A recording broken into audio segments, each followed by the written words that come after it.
What's up, YouTube? Welcome back to the Basement Production channel, and today we're going to talk about the process of top-down mixing, specifically how we start that process with two-bus processing. But before we do, I got to ask you to hit the like button, hit the notification bell so you don't miss any of my upcoming videos, subscribe if you like my content, and leave some comments down below. Let me know what you like, let me know what you don't like, and let me know about some content you'd like to see from me in the future. Okay, we got that BS out of the way, so now let's get right into it. Top-down mixing. Really quick, what top-down mixing is when you start your mix at the top of the mix. In this case, on the two-bus. Now, some of you may know what a two-bus is. If you watched my previous video, you'll know what a two-bus is. If you don't know what a two-bus is, I suggest you go back and you watch my previous video on how to set up your mix. In this video, I went over how to set your mix up. So we color-coded our tracks, we sent all of our like tracks to their respective buses, and we sent all those buses to the two-bus.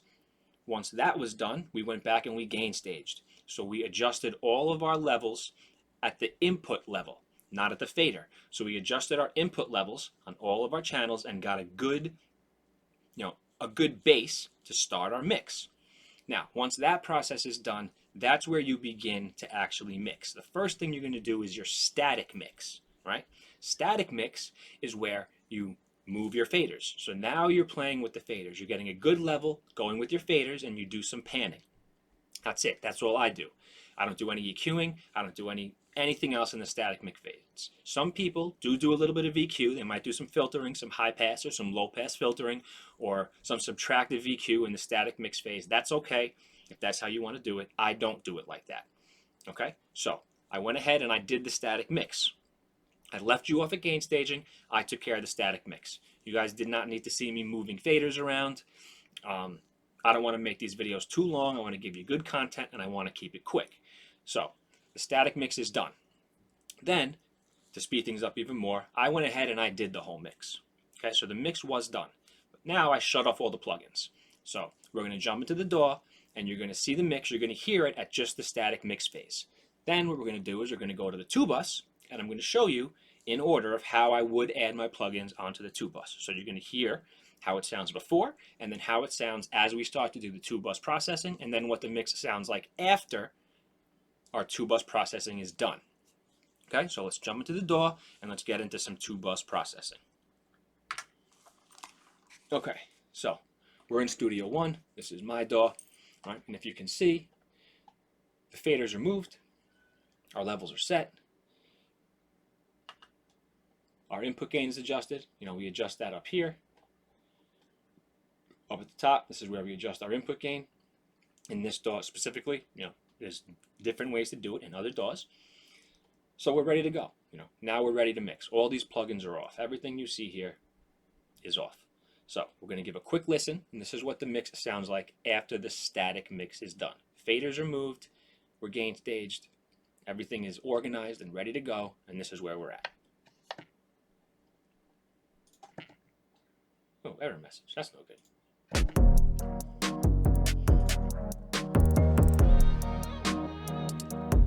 Okay, so we're not too loud. If you look at this is the master fader, so you can see here we have plenty of headroom. We're peaking at about 7.5, maybe 7 decibels in a couple of places, so we have plenty of headroom. The faders are adjusted, everything's leveled, the panning's good. Okay, so the first thing I do on my two-bus is a little bit of EQ, right? This is the EQ I'm using. You can use whatever EQ you want, right? So I have a little bit of high-pass filtering, a little bit of low-pass filtering. I'm cutting out energy that you can't hear on the high and the low end. I have a little boost in the center of the low end. I have a little cut on the sides of the low end. That's called mid-side processing. We'll get into that in another video. That's not really too important at this point. I have a little cut at about 195 hertz. It was a little muddy in this area. Then I have a little boost right below 3 kilohertz. This brought out some snap in the snare and a little bit of the bottom end of the hi-hats, right? So this is what it sounds like without it.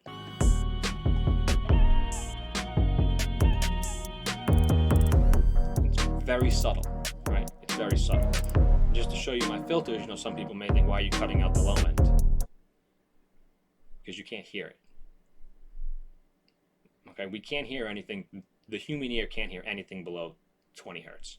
If you have a really good sub, a real big sub, maybe you can like feel a little bit of rumble down here, but it takes up a lot of energy and you can't hear it. So there's no need, we don't need it in the mix. It's going to give us more headroom. If we go to the top end, you really can't hear any of that either. This is at 18 kilohertz. As humans age, their ability to hear higher frequencies decreases. So what I do is I'll put this on, I'll pull it down until I can hear something. So I could hear a little bit there, and then I back it off until I can't hear anything. All right, so I was at 18. Okay. So again, there's energy up there, but we can't hear it, so we don't need it. It's taking up headroom. We don't want to take up extra headroom for no reason. Okay, so that's the first plugin in the chain. Okay, next I have a compressor. This is a SSL bus compressor emulation. What compressor you use is totally up to you. But what I do is I only compress a little bit, right? Maybe 1, maybe 2 dB, and that's it. The point of this first compressor is just if there's just to tighten up the dynamic range a little bit. So if there's a snare hit or like a hi-hat that's just jumping out a little bit too far, this will catch it and it'll bring it down.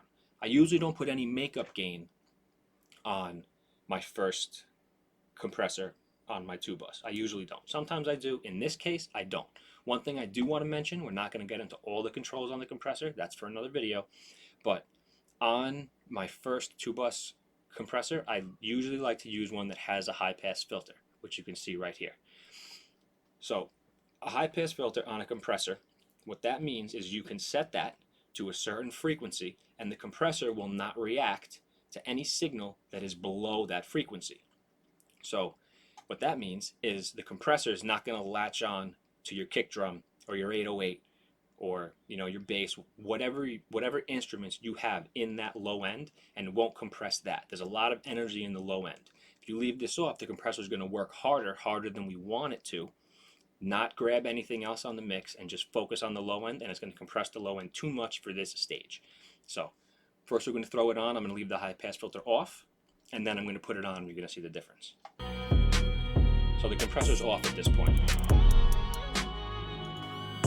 Okay, now it's on. Look at the needle. The compressor's doing way too much. And if you could see, it's moving with the kick in the 808. Once we turn the high pass filter on, the compressor stops grabbing that signal. Just a little bit of the high end of the 808, which is fine. And it's really just grabbing the very top of that snare, maybe a little bit of the cymbal, just where it's poking out. Right? So that's how we want our compressor set. Okay, so I'm just gonna A/B it for you real quick. This is with the compressor on. This is with the compressor off. On and off. And on. Okay, very, very, very slight. It's noticeable, but very little bit. When we're processing on the 2-bus, we don't want to do anything drastic, because as you're going to see when we get to the end, a lot of little changes mean a big change at the end of the chain. You didn't notice much of a difference when we added the EQ, and now once we add the compressor, you don't notice much of a difference. All right, but as we move on, slowly you're going to notice a difference. Okay, so the next thing I do is I do some saturation. This is the saturation plugin I'm using. This is a great plugin. You can get it from Plugin Alliance. It was part of a free bundle. I don't think it's free anymore, but I love it. So I add some saturation after the first compressor. What this does is it's going to basically, saturation adds harmonics. Right? So there's even harmonics, there's odd harmonics. I'm not going to get into the details, but this adds a nice, nice warmth to the mix, a little bit of body. It makes your mix it can make your mix sound fuller. If you overdo it, it can make your mix sound very like muddy and messy. So a little bit goes a long way, especially on the 2-bus. Because now remember, we're processing the entire mix all at once in the beginning. It's kind of the opposite of how a lot of people do it. But as we go through, you'll see why we do it this way. All right. So what I have set on here, there's an air function, adds a little bit of top end. I dropped my output because of this plugin will add volume. And right now, I don't want to add too much volume. I'm adding enough as it is by stacking these plugins on top of each other. So I try to gain match this. I'll let it get a little louder, but not crazy, and I'll show you what I mean. I added a little bit of the pentode, which is the even order harmonics, and a little bit of air, which is, like I said, a little bit of top end. So I'm going to turn it on, and we're going to see how it sounds. This is off, and now it's on. So you can hear it added a little, added some body. Gave that 808 a little more, a little more crunch, a little more oomph. Now we'll shut it off. So you lost a little something. And I'll just show you, this comes, this output is usually set straight up and down. So if I put this back where it was, at 50, and now I turn it on, you notice a big jump in volume. We don't want that. Not yet. So I have it at 40, and you still notice it. And it's definitely a little volume jump, but it's not drastic. Press this without again.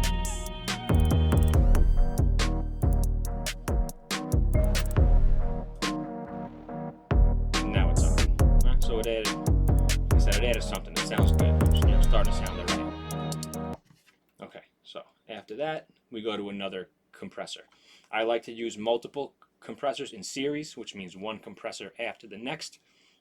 You can do this for a lot of reasons. One of the main reasons I do this is because it sounds cleaner, meaning you can get a little bit more compression without necessarily having, without losing too much of the dynamics, because each compressor is only doing a little bit, as opposed to one compressor doing a lot. You split that work between multiple compressors and you can get a more transparent sound, and you'll still bring the mix together. You'll add some more glue, you'll get rid of a little bit of the dynamic range, but that's okay. We don't want a crazy dynamic range, especially in hip-hop. So what I use is, I'm using this, the Shadow Hills mastering compressor, and this compressor is actually a compressor that has 2 compressors in it. So this one's in series. So sort of, we have now our first compressor and saturation, then we have our second compressor and our third, right? And again, minimal amount of gain reduction.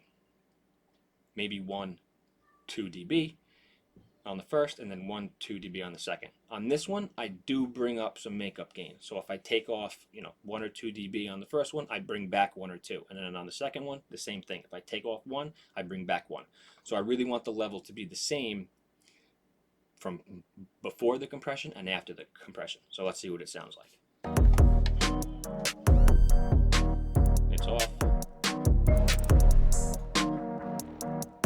And now it's on.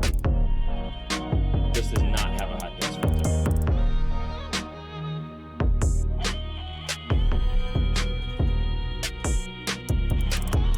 So you can see on the first one we're getting maybe max 2 dBs of gain reduction.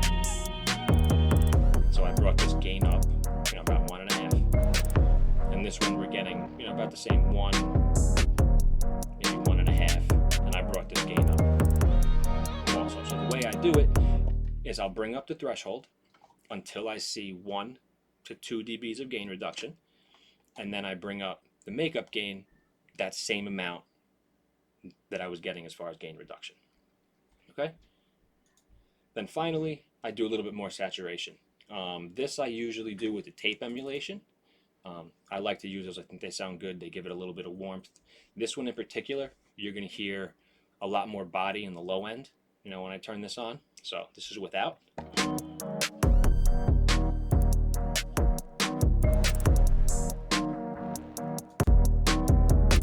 that's where, so you definitely, and you can hear that 808 in the kick come alive a little bit. You know, it does a little for the high end, but you hear it's more pronounced in the low end for sure. This is with and without. So again, without and with. This is adding a little bit of level also. Okay, so at this point, my 2-bus processing is done. Now, we're going to listen, and I'm going to play with everything on and with everything off. You're going to see a massive difference. You might not have noticed the little differences as we went through, but now you're going to see what difference that actually made on your mix. Okay? This is everything on.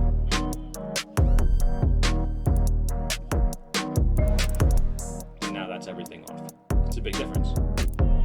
There's a difference in level, there's a difference in punchiness, there's a difference in impact, a difference in fullness.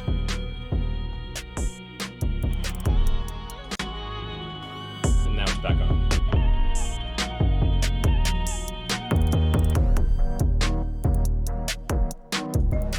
Again, off. And if you notice the level on the master fader when it's off, you know, again, we're peaking at about 7.5.